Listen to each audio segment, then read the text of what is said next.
Assalamu alaikum, family. Welcome to the Sajdah channel. I am your host, Sajdah Wendy Muhammad, and we're going to talk this morning about this Jay-Z Target deal. And we're going to give it a few minutes for you guys to come into the room, and we're going to just have a real intellectual conversation about it, which is something I always want to do because I always feel like we are way too emotional.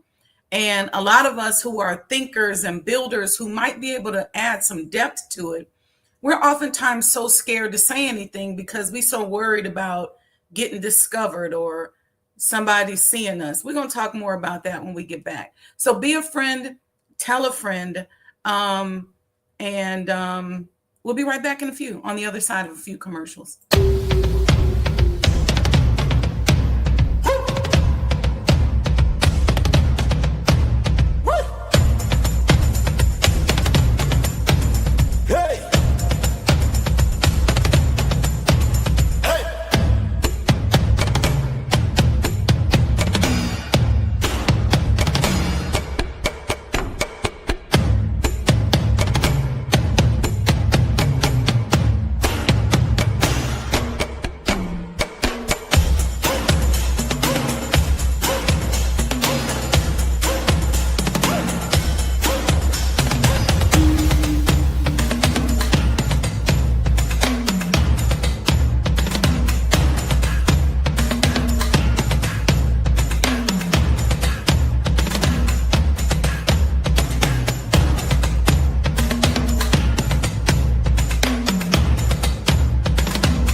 O Allah, guide me among those whom Thou hast guided aright, and preserve me among those whom Thou hast preserved, and befriend me among those whom Thou hast befriended.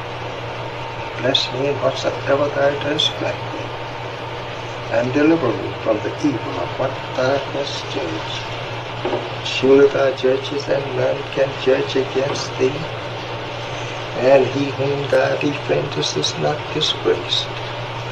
Blessed art Thou, O Lord, and exalted be Thee above what they set up besides Thee. I bear witness, nothing deserves to be served besides Thee, and I bear witness that Muhammad is Thy servant and apostle. Amen.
We're back, family. It looks like our internet is going in and out, and it ain't even storming over here in Chicago today. So we're going to see what we can do because we got a lot to get through today. We don't got time to be playing around with the internet acting crazy. Okay. So what I'm going to do is I'm going to show one more commercial and I'm going to check something. And let's see here. I'm going to check something and then we will be right back and we're going to start our discussion. See you in a few.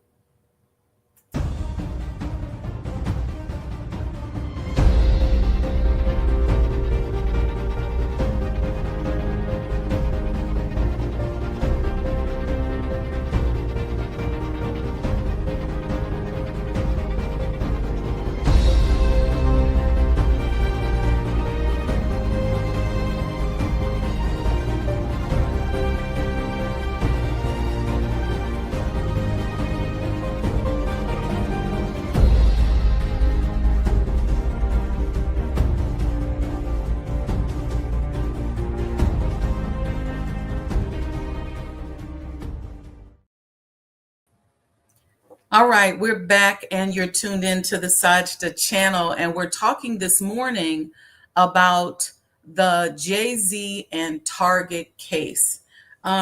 Those of you who are here in the chat, give me a thumbs up if you can hear me okay. If it's delayed, I got one more thing I can do. I can move to another location. I got about 3 different internet services in this house. And some of them are more reliable than others. But just let me know. Give me a thumbs up in the chat. Okay. Sister Betty said we're good. Give me one more person. I see y'all there. Welcome. Thank you. Thank you. If there's a problem or a delay or anything like that. Okay. Thank you. We're going to just roll. We're going to keep going. All right. So,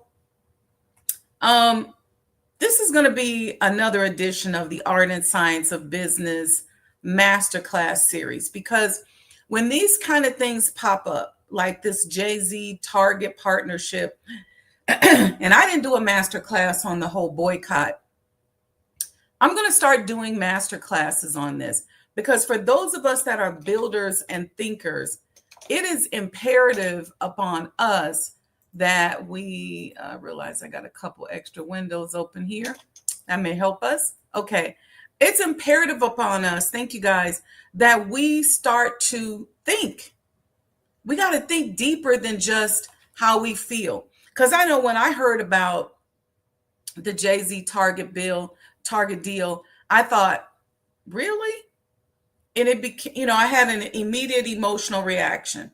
And I think that's what a lot of people have. And I said, okay, let me just think through this as a builder.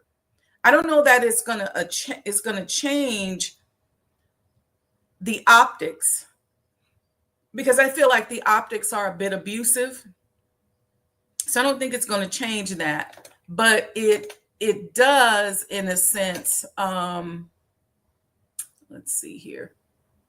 It does, and there we go. All right. It does in a sense help us to just think about it a little bit more clearly. Okay. So, and let me just say this disclaimer. The purpose of this masterclass is not to tell you what to think about Target or about Jay-Z. It is to teach us how to think strategically whenever business, culture, politics, and economics intersect. See, that's the big challenge nowadays, because those things are intersecting in the business world and we don't really know how to think about it.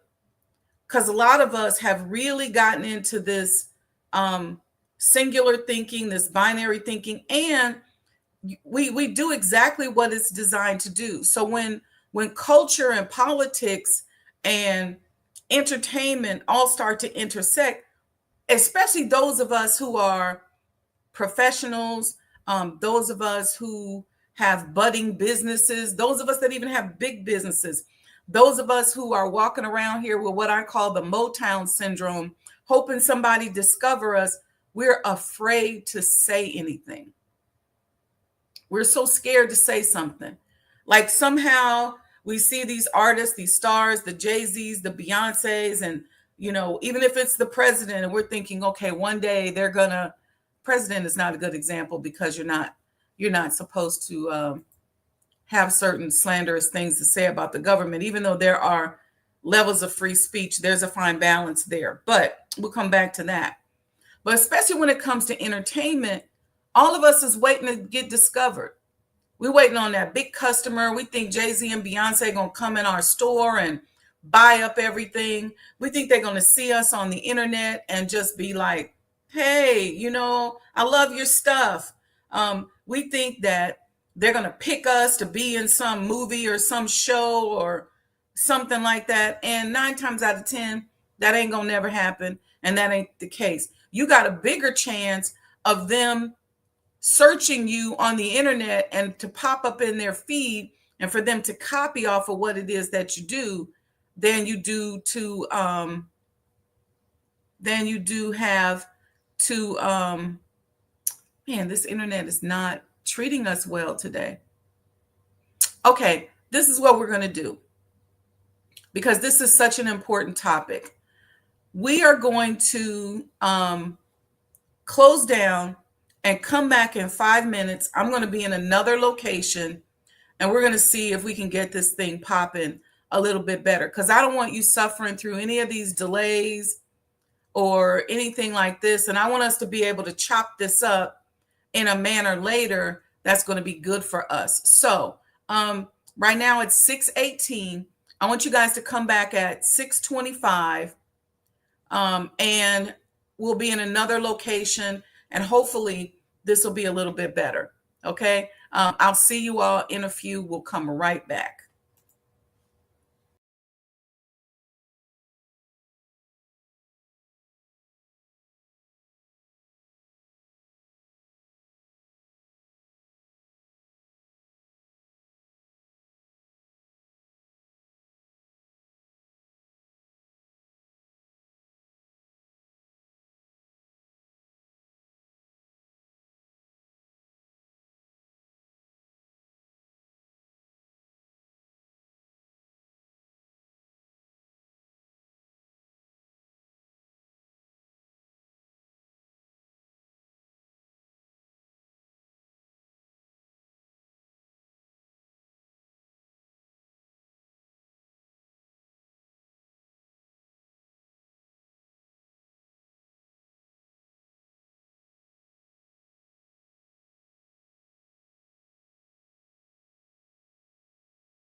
All right, family, we're back. You're tuned in.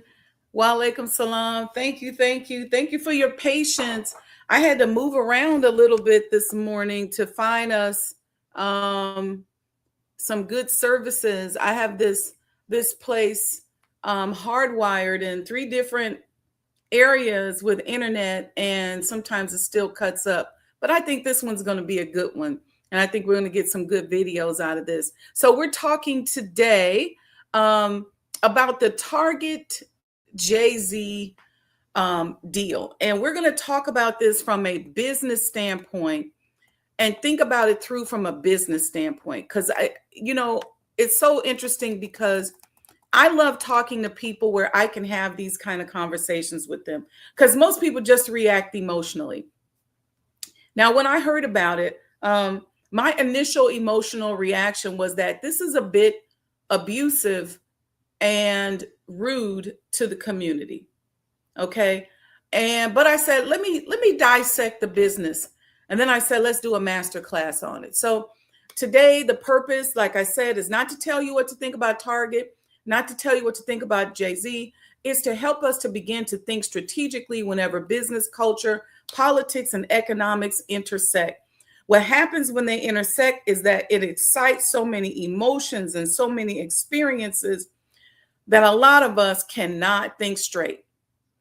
Okay, so this conversation is a little different. It's a conversation that most of us just don't have, because a lot of us still believe in Santa Claus. We still believe in the tooth fairy. We still think that Jay-Z and Beyonce are going to come and save us and donate some money and help us and all this stuff. We still believe that. And I'm not saying that that's not the case, but I think you got a better chance of having them go on there and see you with your new dance moves than you do having them come and support and invest in your business.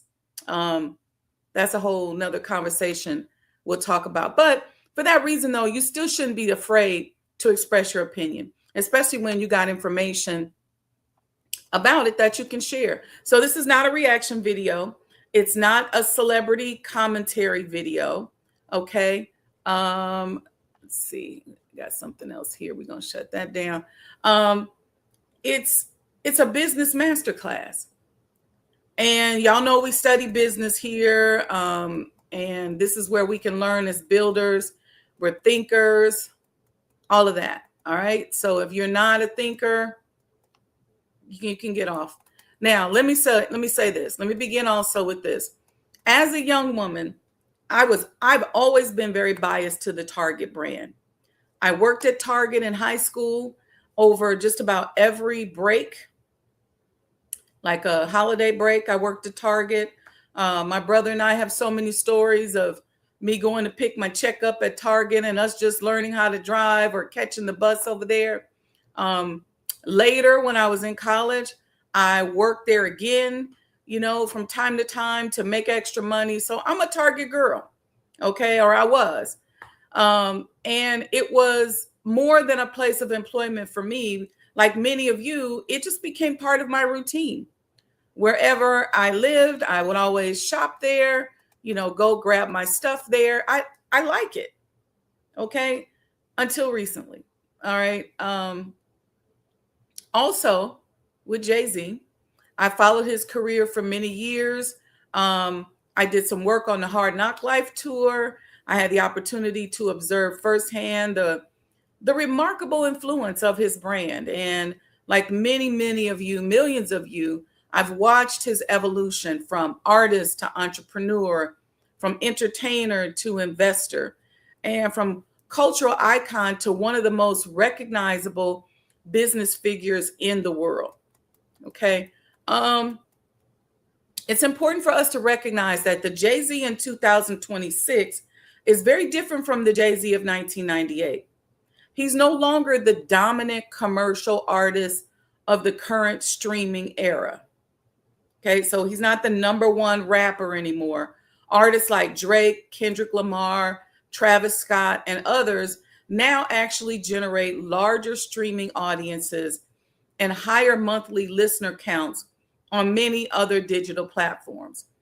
Jay-Z's last solo album was released years ago, and he is no longer competing primarily for radio play or streaming dominance. However, that observation actually strengthens our discussion today. Business influence and cultural influence are not always measured by the same metrics. As builders, as thinkers, as influencers, we have to make sure that we get that and that we understand that. I want to make sure you guys like and subscribe to the channel. Let somebody else know we're talking about this hot topic today. Although Jay-Z is no longer the most streamed hip hop artist, he remains one of the most successful and influential entrepreneurs in the history of the music industry. And over the course of his career, let's go over some numbers. He sold an estimated 140 million records worldwide. He's a global superstar. He earned 25 Grammy Awards, accumulated 14 #1 albums on the Billboard Top 200, more than any solo artist in history, and built a business portfolio that includes music, sports, management, entertainment, technology, luxury brands, venture capital investing, real estate. We also got to understand today who are the top consumers of hip hop. Just because you have a Black hip hop artist doesn't mean that we are the ones who buy most of their streams. Many people instinctively assume that a partnership involving one of hip hop's most recognizable artists is directed primarily toward the Black consumer. But the marketplace suggests something different. It's very complex.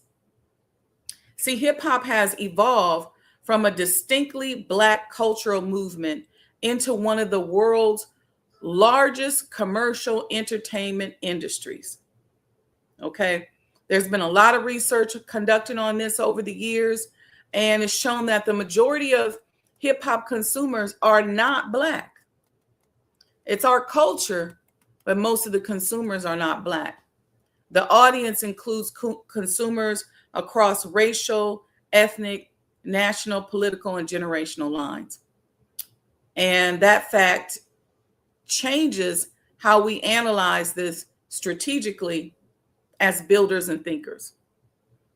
Okay, so if the majority of consumers purchasing hip hop products are not Black, while much of the public debate around the Target situation has centered on its relationship with Black communities and its diversity initiatives, then we are actually looking at two different, though partially overlapping, consumer coalitions.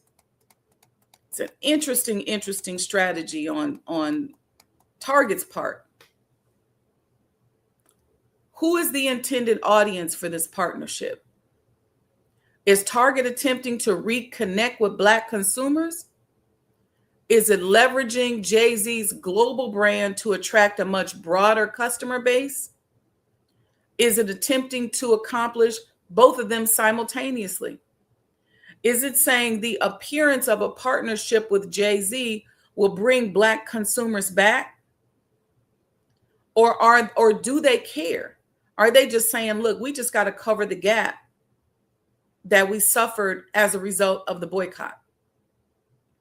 So these questions begin to move us beyond entertainment, beyond the emotion, and help us to understand these markets. So as we're building and developing, we understand how to tap into those markets, and we understand how to impact algorithms and sales and consciousness so that we can build even bigger brands ourselves as we begin to do for self.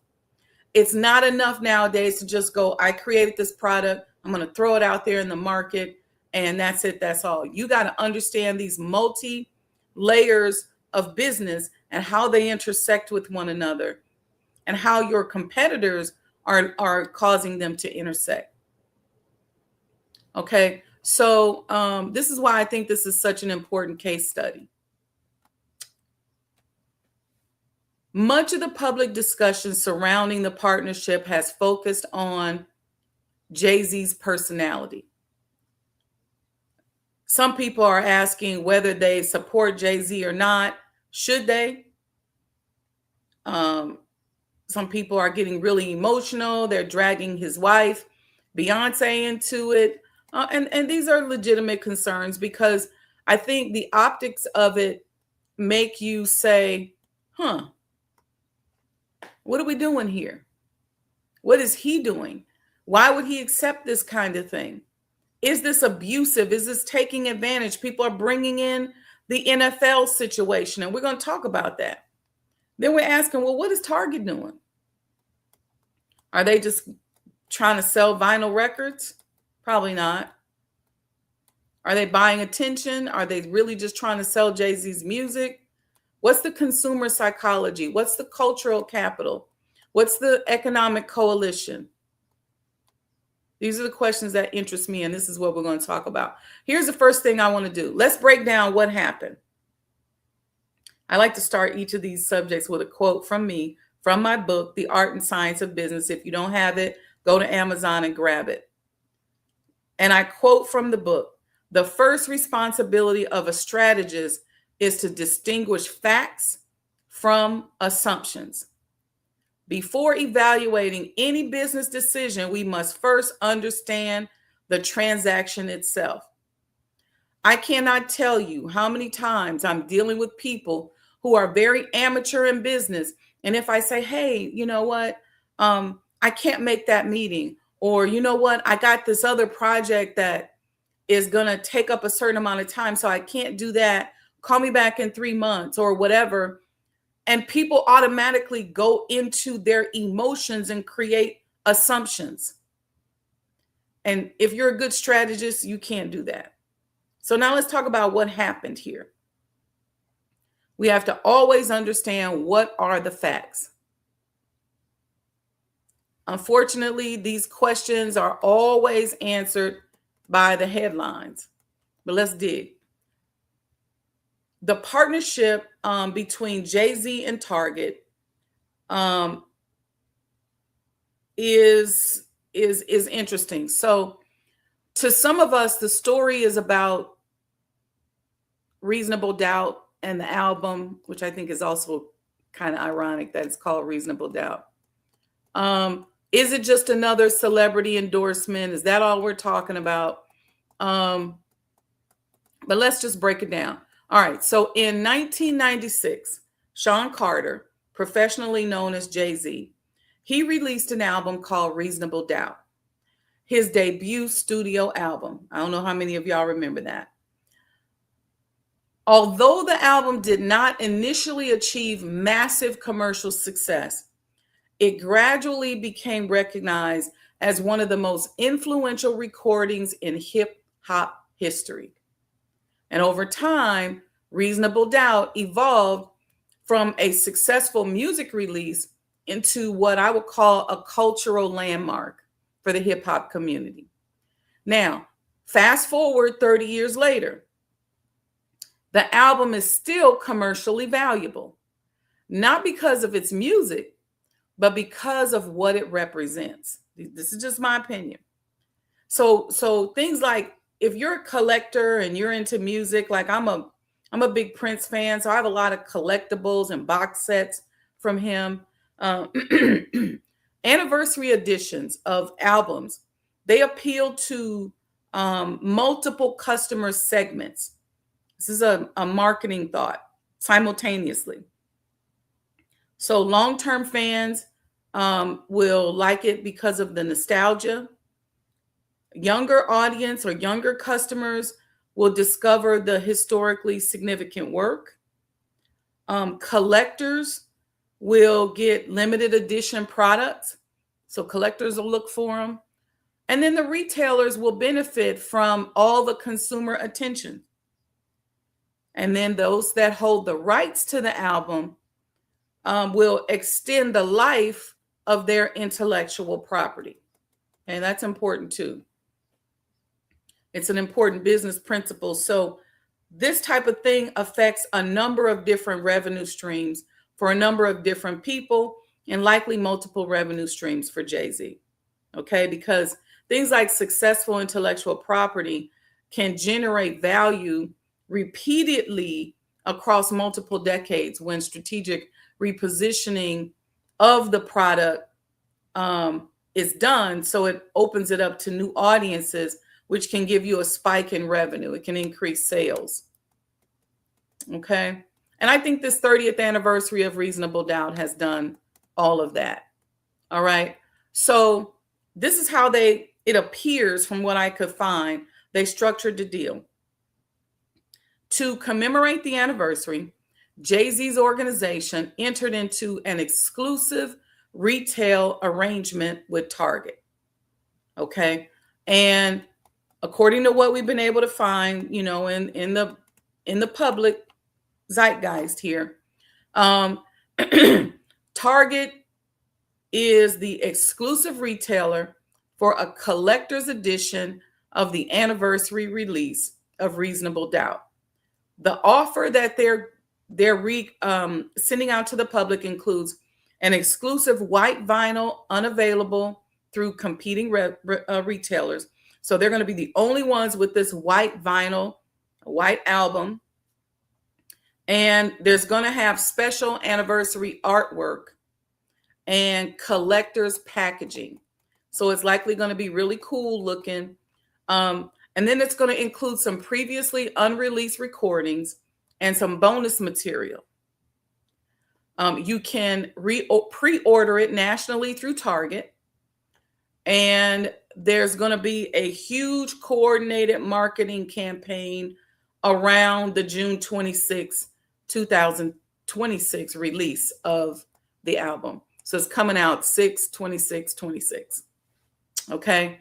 Now, from what I could find, the financial terms of the agreement have not been publicly disclosed. Typically, exclusive retail partnerships like this involve negotiated commitments regarding marketing support, promotional placement, inventory allocation, advertising cooperation, and distribution rights. That's just a typical deal like this. The announcement that they put out publicly puts most of the emphasis on the collector's edition. However, most of us that are strategists already know that the visible product represents only one component of a larger commercial relationship. So the first thing I do when I'm doing an analysis like this is I say, okay, who are the stakeholders of the deal? So every significant business transaction creates multiple stakeholders whose interests are not always identical. And you have to understand these interests in order to be able to analyze and deconstruct these types of deals. Follow the interests. Type that in the chat. Always follow the interests. You hear this statement, follow the money. That's still true. But in these cases, follow the interest. Who has interest? Let's talk about Target. For Target, the partnership offers more than selling music. The company gets an exclusive product capable of generating national media attention, consumer curiosity and interest, and store traffic.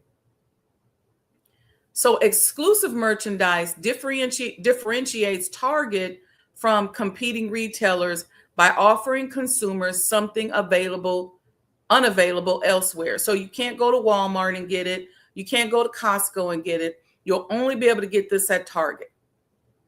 Now, if you understand retail economics, exclusivity functions as a competitive advantage because it temporarily eliminates direct price competition. Now, exclusivity, let me say that, I should say that better. Exclusivity only functions with a competitive advantage if it is accompanied by the proper support system. So the marketing, the advertising, getting the word out there how they involve the culture, that's what's going to make it have a competitive advantage. Because I could be the only one selling this coffee mug, for example. And if you don't know that I'm the only one selling it and you don't know I have it, then it doesn't give me a competitive advantage. Okay, makes sense? So anybody seeking that specific product is going to go there. Now, let's talk about Jay-Z and his business organizations as stakeholders. For him, it's going to extend beyond album sales. So the partnership reinforces his long established business strategy. Listen to me. If you study Jay-Z from a business standpoint, he's big on partnerships. This is his business strategy. I don't know if it's his advisors. I don't know what his team looks like. I don't know who the people around him are, but much of his business is built based on partnerships. Okay. And the partnerships tend to upstage existing relationships, which we've seen in conversations about him and Dame Dash, and sometimes upstage the culture, which is what it appears that this is doing here and what it appears that it did with the NFL deal. Okay. And so what it does, this strategy of using these partnerships and partnerships that are not from the beginning or the launch of the business, but partnerships that happen after these products and services have already been in the market, then he constructs these partnerships that transform the cultural influence into a commercial opportunity. And throughout his career, he has repeatedly demonstrated that music serves as the foundation for a broader portfolio of business ventures involving technology, sports management, luxury goods, beverages, entertainment, investment, you name it. And this partnership continues this strategic pattern by leveraging an iconic cultural asset to create a renewed cultural or commercial value. Now, the consumers are also a stakeholder, because consumers, if we are consumers or decide we want to be consumers, or even if we're potential consumers, okay, first of all, identifying its distinct multiple groups of people around the world. You got longtime fans who may purchase the collector's edition because of nostalgia, collectors for scarcity, vinyl enthusiasts for the physical format, young people just to learn more. Some consumers have no interest in the music, but still visit Target because of surrounding media attention. So they'll just hear the hype and just say, hey, let me run to Target. It's important as strategists that we recognize this. Businesses rarely market to everyone. So when you all book me as an advisor or a coach, or I hear you talking and you're like, I don't want to market to just this small. I want to be this and that for everyone. Listen to me good. Businesses rarely market to everyone. There's a quote that I put from Tom Burrell in The Art and Science of Business, my new book that's available on Amazon, that says, if you're not target marketing, you're not marketing. I don't mean target the store, but if you're not zoning in or honing in on a specific customer, you really are not marketing. You're just really wasting your money. That might be a little extreme. You're not wasting your money. You're just kind of blasting the word out there. Let me put it this way. You're not maximizing your money. Okay. Businesses that are good at marketing rarely market to everyone. Let's talk about the investors and shareholders who are also stakeholders. Okay. Investors are going to look at this a little differently from consumers. Okay. So when we're on the internet clicking through and, scrolling left, and if we're viewing this as a consumer, we're going to look at it through one lens. If we're viewing this as an investor, we're going to look at it through another lens. If we're viewing this as a strategist, we're going to look at it from another lens. Okay. So as an investor, rather than asking whether the album will be successful, investors and shareholders may ask whether the partnership strengthens Target's competitive position. Investors and shareholders are going to think about the increased customer traffic, how it enhances the brand. This is why oftentimes when people are influencers and something happens and they get sat down and people say, well, they wrong for moving their brand away, it's because they're concerned about the image of the brand, the visibility of the brand.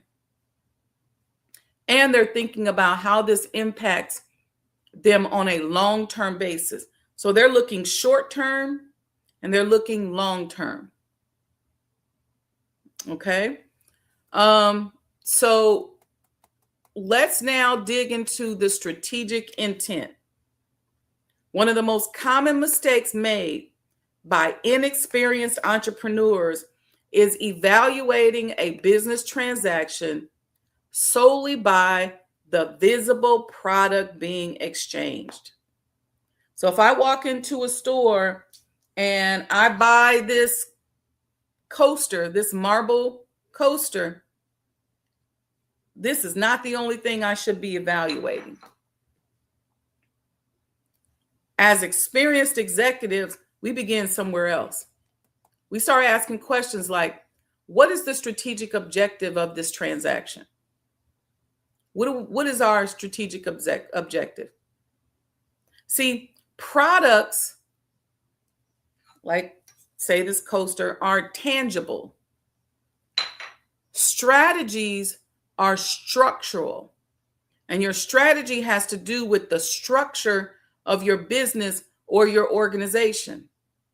That's why if it doesn't behoove you and you show your amateur nature when you have an emotional reaction to something instead of having a structural conversation. You know, if I'm working with somebody and I really wanted them to partner with me on something and they're like, I don't know, Sister Sajdah, I got this and this going on. I don't respond emotionally. You know how I'm going to respond? I'm going to start thinking, how can this help them structurally? And how can I add value to the structure or the strategy of what they're doing, which can be a better way to influence? And I don't get emotional and think, well, I'm not going to, kiss their backside just to get them to do it. It ain't about that. Get out your feelings. Stop acting like a baby. Think about how this can impact you structurally and then how it can impact them structurally. In order to do that, you got to have a conversation and understand some of the strategies and where they are in business. All right. So the products are tangible. They're what the consumers purchase. The strategies are structural. And the strategies explain why organizations enter into transactions in the first place. It's the reason why a lot of times people don't even seem like they really like each other, but they're in business together because the coming together and producing a product enhances both sides structurally. So when I'm working and talking and I'm in sales mode and I'm trying to get somebody to partner with me or work with me, I'm not in emotional mode. I'm in structural mode. And I'm thinking, man, this partnership with this person and working with this person on this can enhance my brand in these 5 ways. They're just telling me they're busy, they don't got time, or maybe they don't really see it. Because a lot of times people just say no because they got a lot on their plate. They go, oh gosh, no. I automatically start thinking, because I'm a strategist, let me be a strategist for a moment for that person and show them how this partnership enhances what they're doing. And then while I'm in the relationship, in the partnership, I'm constantly making sure that I'm supporting the structural benefits of my business partner That way, I keep my word. My word is bond. And then at the end of the day, they got out of it, and hopefully they got more out of it than what they thought they were going to get. All right. Does this make sense? I hope so. Hope you guys are getting this. This is a master class in strategy.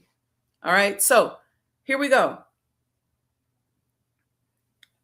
What makes the distinction between the product and what I just talked about and the structural is the executives having the conversation and making the decision. See, on the surface, at first glance, the partnership between Jay-Z and Target, it looks to be straightforward retail agreement centered on a commemorative vinyl release celebrating the 30th anniversary of Reasonable Doubt. See, the vinyl record is the product, but what's the strategy? The business model is customer acquisition, brand positioning, media visibility, exclusive distribution, traffic generation, consumer engagement, and long-term relationship building. That product, that vinyl, is only one component. So I want you thinking about this when you are going into your business and you getting emotional because you're trying to sell something, whether you're selling a service or selling a project or whatever you're trying to sell. And before you get all emotional, I want you to think about the fact that what you're selling is just one component. And if you can go deeper and think on a secondary and tertiary level, think a few chess moves ahead, you can help others see the value in what you're offering and make them want to get involved. And then your job, once you get involved, is to make sure that that value is there. Not to, again, don't go back to your emotions once you talk them into it and go, yeah, hey, look, I need you on this. I just was having this conversation with a friend of mine the other day. I said, look, I need you on this. And I started breaking down exactly why. He's like, all right, I got you. I see. And I'm going to make sure during the relationship that I'm adding that value to his structure so that I can keep my word. So in corporate finance, executives often ask whether a proposal initiative is material. You'll hear us use this a lot, those of us from the finance world, like, is this a material mistake? Is it a material partnership? Sometimes you may be offering something that doesn't appear to be material to that person. What is material? It's whether it is large enough to have meaningful influence in terms of financial performance or other benefits. So you may be asking somebody to do something, but it's not material. It's going to take up too much time, and the return on the investment of time is going to be small. So the person just goes, you know what? It's your job to come up with other benefits other than just the money. See, a lot of us, when we first start getting money, we only do business with money. So it's all about how much money. It's not always, for those that are seasoned and those that are building and have a goal, it's not always about money. All right. So let's just talk numbers. Okay. Let's assume that Target sells 100,000 of these collector's editions at an estimated retail price of $40. Okay. That would mean that there would be gross sales of about $4 million before we deduct manufacturing costs, licensing fees, royalties, marketing expenditures, shipping or freight, inventory carrying costs, retail operating costs, all those other overhead costs. We're looking at gross of approximately $4 million. Okay. And let's suppose that the sales reach 250,000 units. The gross revenue would be $10 million. All right. Let's be even more optimistic. If the release became one of the most successful exclusive vinyl launches in modern history and sold 500,000 copies, total gross sales would be about $20 million. Okay. For almost every business in America, $20 million would represent a remarkable commercial achievement. For most of us, 100,000 would be material, right? But let's talk about what that could mean for Target. So Target generated approximately $106.6 billion in annual revenue during its last fiscal year. They've got about 2,000 retail locations, about 440,000 team members, and they serve millions of customers every week. And they manage one of the largest integrated retail distribution networks in North America. Okay. When you put all these figures together, the scale of the transaction becomes a little bit more clear. So even if it's exceptional at 20 million, 500,000 units at 20 million, that's less than 0.02% of Target's annual revenue. Now, from the standpoint of corporate finance, album sales alone would not materially alter the financial performance of a corporation of this size. Okay? So now we got to say, well, what are the other benefits? If direct album revenue is unlikely to produce a material financial impact, then executives must be having a different conversation. So we as strategists got to say, what other forms of value might this partnership be designed to create? So I just want y'all to know it's 6:59. We normally end at 7, but we're going to go to 7:30 today because we had some technical difficulties to start off. And if you have any questions, put those in the chat. We're going to talk about this today and tomorrow. We may even go into Sunday on this because I put together a detailed analysis on this because this is how I want us thinking. We builders. We about to rebuild these wasted cities. We about to make a difference. We're about to be in front of this massive shift of wealth that is happening in this country. And in order to do it, we got to be able to think. So if we said album sales are not really material to a company of this size, what other forms of value might this partnership be designed to create? This is where the strategy begins. Now, check this out. During 2025, okay, most of us know this, Target experienced measurable pressure on several key operating metrics. The company reported declining comparable store sales, okay, reduced overall revenue, and lighter customer traffic.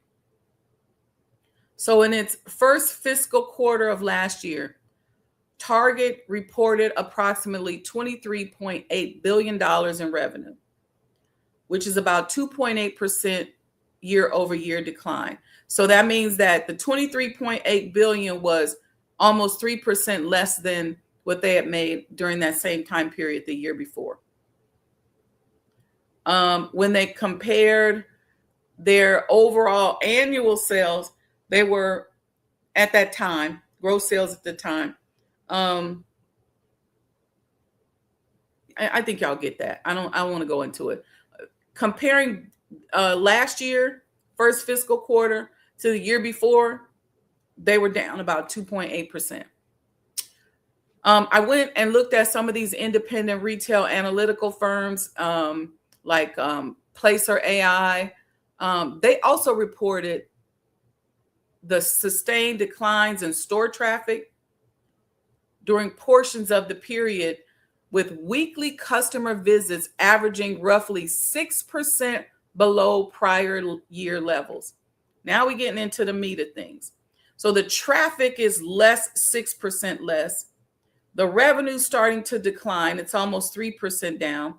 Company leadership acknowledged that these results reflected a combination of factors, including changes in consumer spending patterns, inflationary pressures, tariffs, public reaction to changes in certain diversity, equity, and inclusion initiatives. All right. Now, when you start looking at everything against that backdrop, now you're like, okay, where are we going here? Could even an exceptionally successful collector's edition from Jay-Z realistically replace billions of dollars in annual retail activity? From a strategic perspective, the answer is no, which means the partnership should probably not be evaluated as an album selling strategy. It should be evaluated as a customer engagement strategy. So again, retail economics often describe products of this nature as traffic generators. If you are in the retail business, you should be studying retail economics. This kind of partnership or this kind of strategy is a traffic generator strategy. And traffic generators are products selected not primarily because of the profit they generate individually, but because of the additional economic activity they stimulate throughout the retail ecosystem. So when they're sitting around these tables and they bring us in as consulting, we're mapping the customer journey. That's a big study that as strategists we would do for a company. What is the customer journey? So let's say a customer enters Target with the intention of purchasing a $40 collector's edition of Reasonable Doubt. Then while they're in the store, that same customer buys some groceries, some household essentials, some cosmetics, some school supplies, some clothes, some electronics, pick up a prescription, get you some seasonal merchandise. So the album becomes only one item within a much larger shopping basket. So retailers refer to this as basket expansion or basket attachment. So if you're studying retail economics, when your customer journey is mapped out, do you have things in your store that are going to expand the customer's basket or that will become attached to the customer? It's like you go in the store basically for one thing and you come out with 20 things. Because the tendency for the customer is to purchase additional products once they've entered the retail environment, especially depending upon how you set your environment up. For an executive, this is very important. So those end caps got to be good. The checkout area has to be good just to make you grab one more thing. You know how you were leaving out of like Nordstrom Rack and stuff, and they got all the cool makeup products and candles and all this stuff. They want you to grab one or two more things. They want you to expand your basket on your way out. All right. So what are the things we're talking about that are components of this partnership? Because the success of this partnership is not necessarily going to be measured by the number of Reasonable Doubt albums that are sold.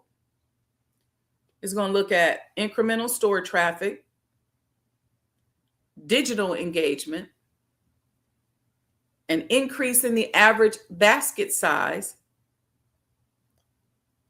a decrease in the customer acquisition cost,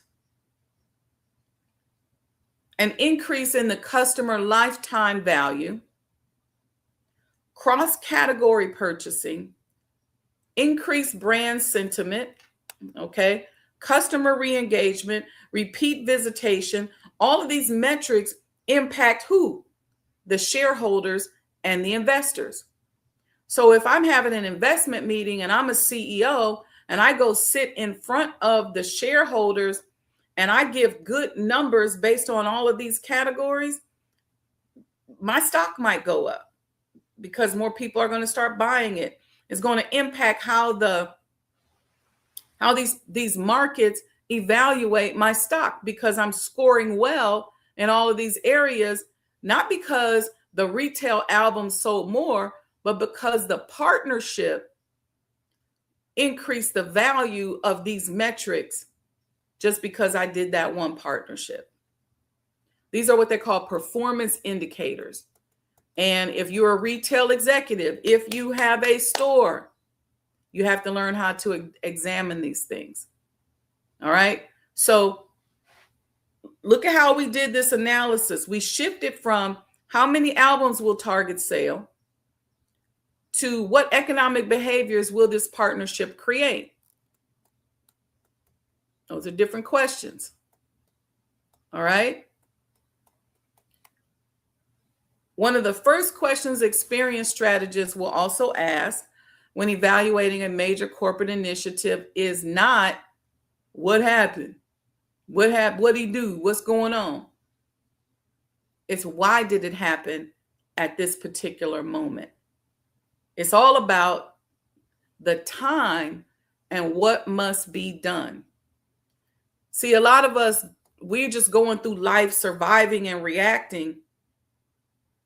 We have to study the timing of things and what's important, what actions are important to take at different times.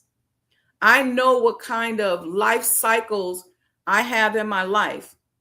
I can tell when I'm going into a new cycle because I study how my life flows. And then I figure out can I speed up that cycle or slow down that cycle? It all depends. The question is, what is the time? What must be done? The timing is not accidental. So we should be asking ourselves, Jay-Z, why now? Why are you doing this now? Okay. Most of these corporations, and I'm looking at Jay-Z as a corporation, they invest months, even years in advance.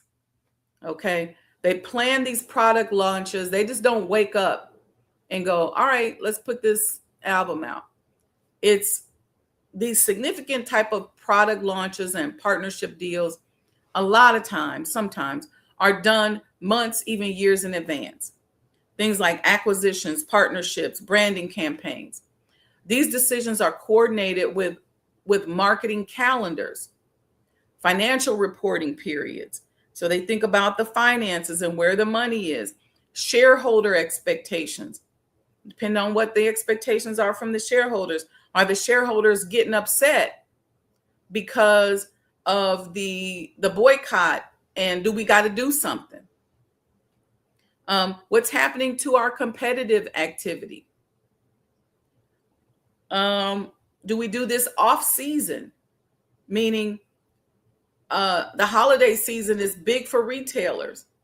Do we do this during that time, or do we do it off season to kind of even out some of the revenue? Do we do it because all the tariffs have been happening and there's a lot of money that we're shucking out to cover these tariffs so that we don't pass that on to our consumers and price ourselves out of the market? So your executives, your strategists, you're going to be thinking about the timing and what makes sense. Okay. You can have a brilliant strategy. If you introduce it at the wrong time, then you can mess it up. You could say, man, had you just introduced that, while certain other conditions were taking place, it would have been good. So all the decisions, all of the strategic, and then when you take let me say this, you take a big company like Target, okay, that also has a little bit of government influence. Now you start going, well, wait a minute. This strategic decision has political, economic, cultural, competitive, technological, legal, reputational influence.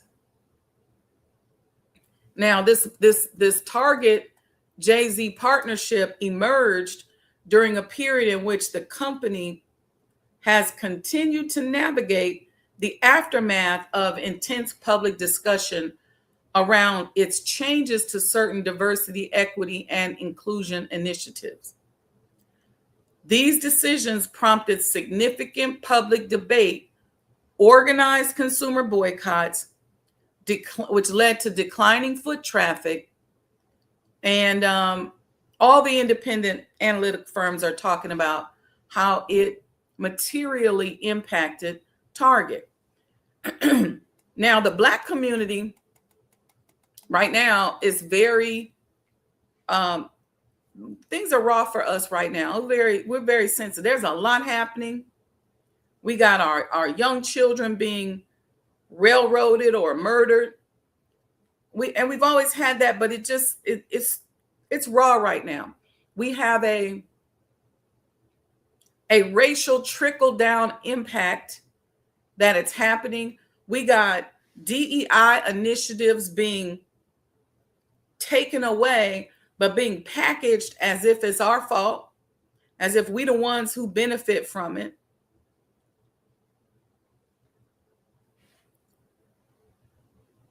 So we have no public evidence yet that confirms Jay-Z's objective. We can make some deductive assumptions for Target. This is why I ask myself, Jay-Z, what are you doing? Because I get it that your business is often enhanced with these types of partnerships. I get all of that. But my question is the optics and how it appears that you are joining the abuse team that is severely and materially impacting the lives and the mental health of the Black community. This kind of thing, if we were to quantify it, it's like, do you care about your reputational risk? And what can you say behind this that's going to make it be okay? Or are you banking on the fact that most people just don't care? That there's a small group of people that are going to speak out and be upset, but they're going to miss overall what it is that is being done? You're taking a certain reputational risk.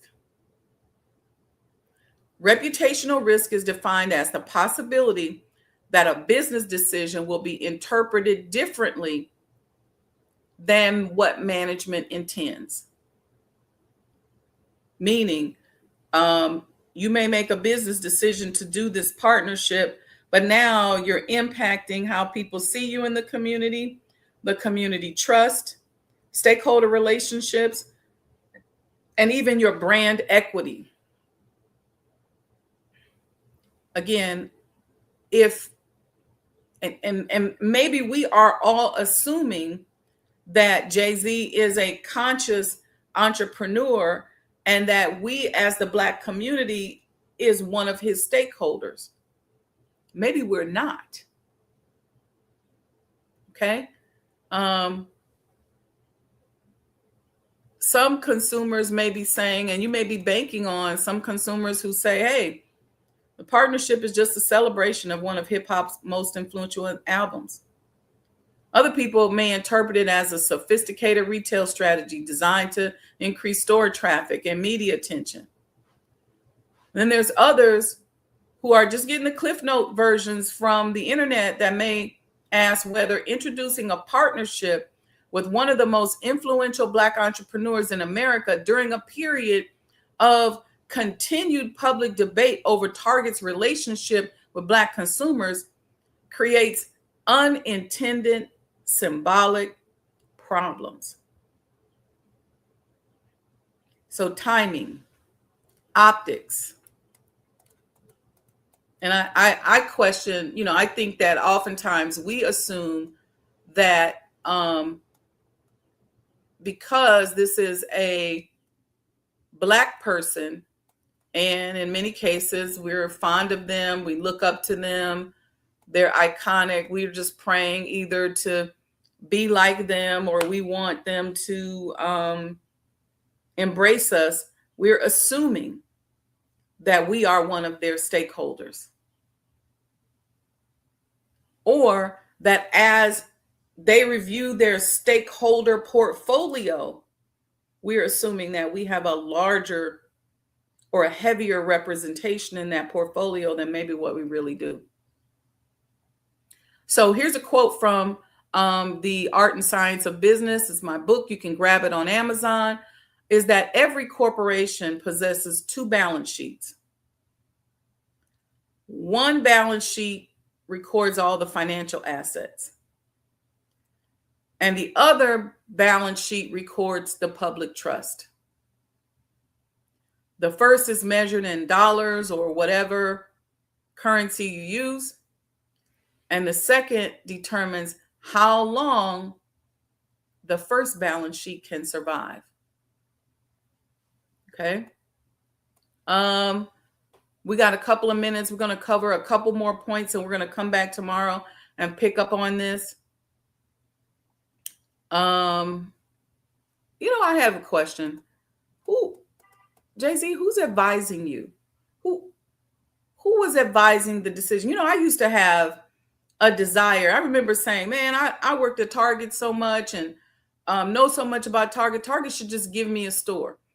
I could probably kind of get an idea like, all right, I see how Target probably sat in the room. I've sat in enough of those rooms as a professional consultant. But Jay-Z, who's advising you? Because I know that this partnership did not originate from you as a single individual. I'm pretty certain of that. See, typically things like this are evaluated by teams of executives, attorneys, marketing professionals, financial analysts, licensing specialists, brand advisors. And you put that team together because each of those people are looking at it through a different lens, and you want that balance, right? Some are looking at it from a purely revenue standpoint. Others are evaluating, customer traffic or brand traffic. Others are looking at media exposure, reputational risk, intellectual property. They're different. Everybody's got a different view on how, when you bring them to the table. But I just am curious. And I am leaning towards concluding that when you look at a person like Jay-Z and looking at the team, that we are less of a stakeholder than what we think that we are. I'm inclined to that. And a lot of us are so shallow, like it don't matter. They making money. If you say anything negative about us, a lot of times, I get this in my own family. Well, shoot, they doing just fine. They got money, but everything ain't about money. And I get it. For some people, it is. For some people, it's like, look, it's all, if it don't make dollars, it don't make sense, and I don't care.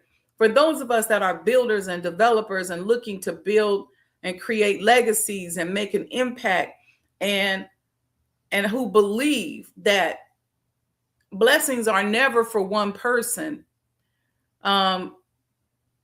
we're thinking a little bit differently. And I'm going to come back tomorrow with, I was about to go into the concept of follow the incentives, which is kind of a play on that I use on follow the money. Okay. And I'll just kind of outline this really quickly. I have this thing when I'm doing an analysis called follow the incentives. And I go by 6 points. Number one, who benefits? If this happens, who benefits? Before I even say what the benefits are or whatever, who benefits? Who bears the risk? Who made the recommendation? Who approved it? What incentives does each decision maker have? And what metrics are in the contract that will be used to determine whether they consider the decision a successful one or not? This is just when I'm on executive teams and boards and strategies, this is what I think about. All right. So let's come back tomorrow. We're going to pick up this conversation tomorrow. And we're going to keep going until we finish this so that we get this analysis. We understand this is a masterclass on the Jay-Z Target partnership. It's not to get you to agree with me or agree one way or another. It's to get us to begin thinking, okay, in a different manner other than just reacting emotionally. And sometimes, even once you go through the master class, you may still have the same emotional reaction, but now you thought it through like a builder and like a strategist. And so when you're working on your project or whatever, you can begin to put the components and the elements together because it's something that you've learned from this master class. So, okay. Happy Juneteenth. I didn't tell y'all that today. There's a number of Juneteenth celebrations happening here in the Chicagoland area, and I'm excited to do some participating today.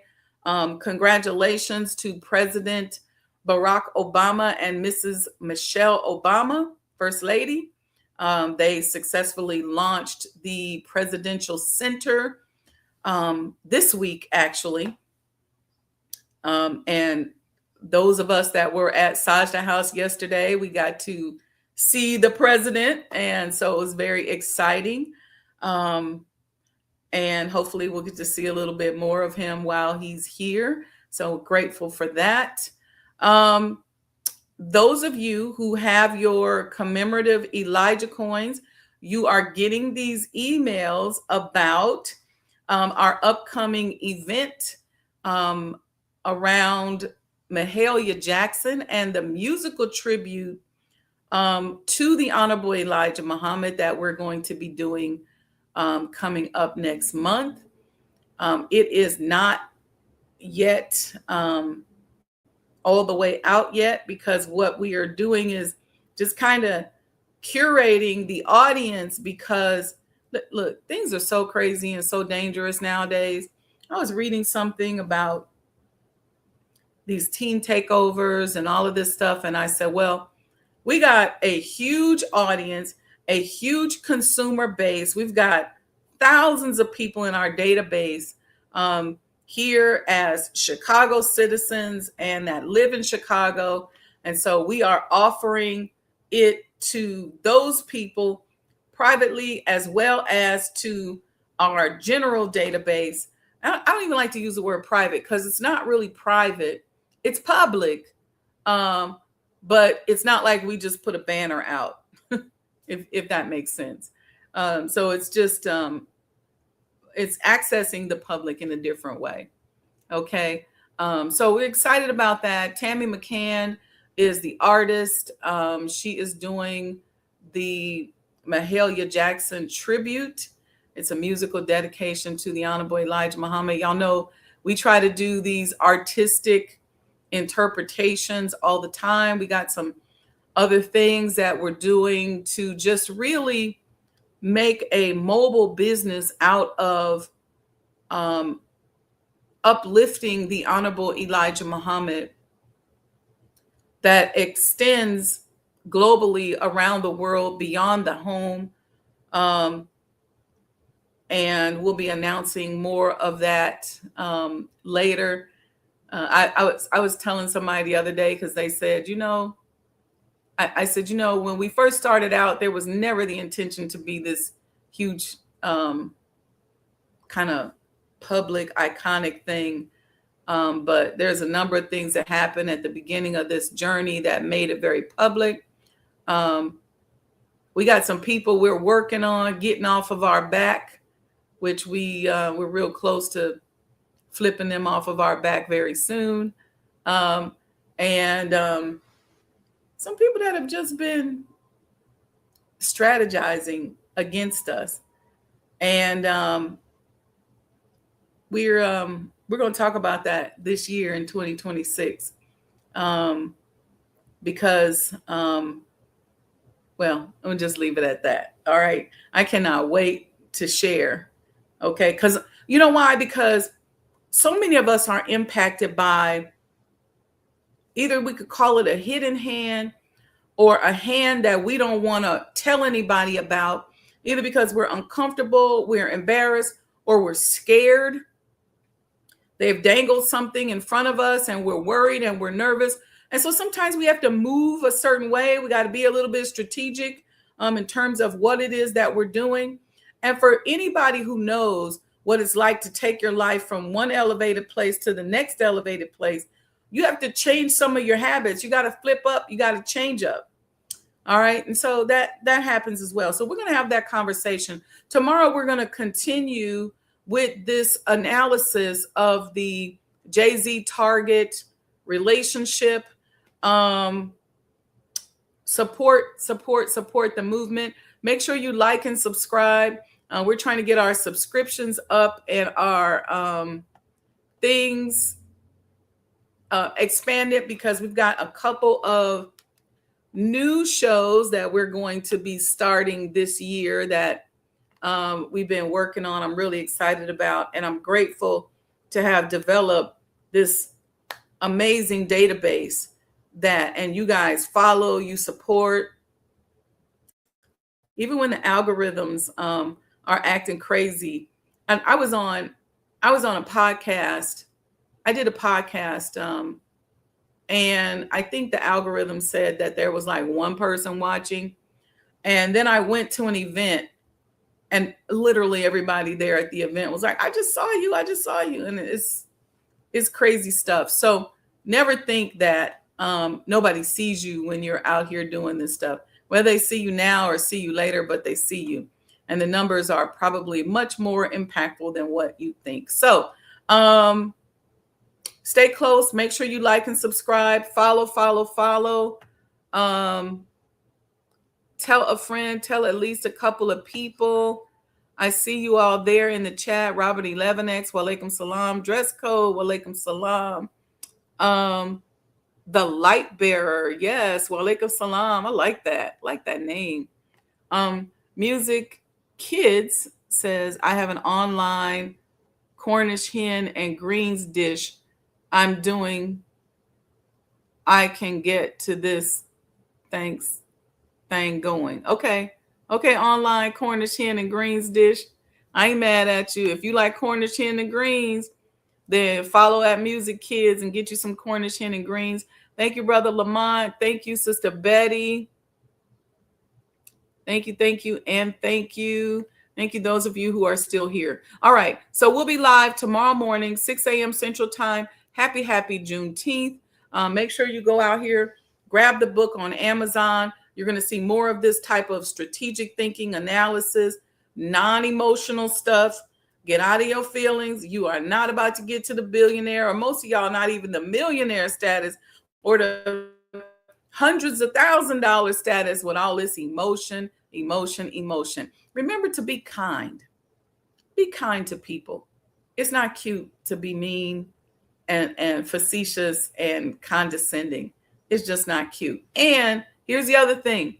If you find yourself in sales mode where you got to sell somebody on buying your product, don't just assume that people are going to be down with whatever you're doing. Learn how, and you can learn from these master classes we're doing here, learn how to figure out structurally how to add value to another person's organization and keep your word about adding that value. And you can use that oftentimes as a strategy to bring somebody on board. Okay, family, peace and blessings. Happy Juneteenth. Be a friend, tell a friend about this analysis today, and remind them that we'll be back tomorrow continuing this discussion. Peace and blessings.